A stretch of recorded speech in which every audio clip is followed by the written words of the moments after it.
Samuel Etienne cartonne sur Twitch. À la fin du mois de décembre dernier, le présentateur de Questions pour un champion lançait sa chaîne sur la plateforme de streaming vidéo en direct. Depuis, il y anime des lives quotidiennement, depuis la chambre d'enfant qui lui sert de studio, et ceux-ci séduisent des dizaines de milliers d'internautes. Le 8 mars dernier, Samuel Etienne recevait François Hollande venu répondre en toute décontraction aux questions de pas moins de 80 000 spectateurs. Un record.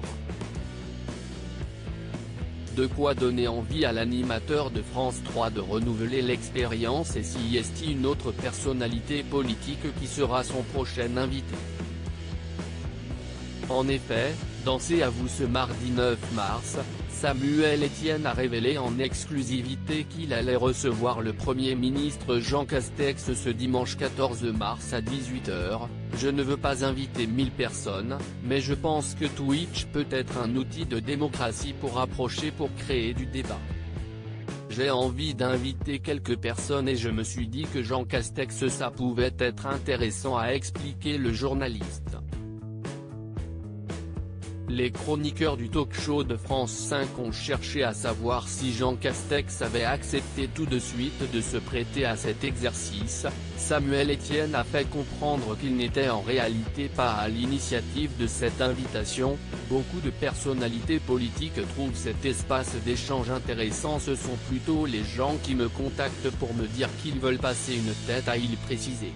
Lors de cet entretien, Jean Castex pourra ainsi répondre directement aux interrogations des Français concernant la crise sanitaire, mais également tous les sujets qui font l'actualité du moment.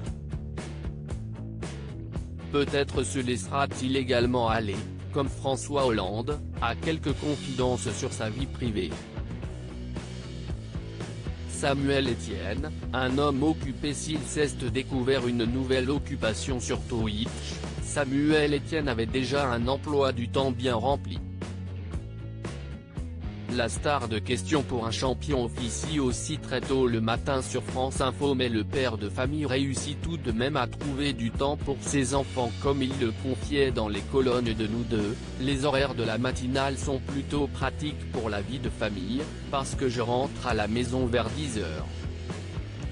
Quand ils n'est pas à l'école, je profite de ma lot avant de faire une sieste. Le soir, on dîne tous ensemble et je lis une histoire à mon fils.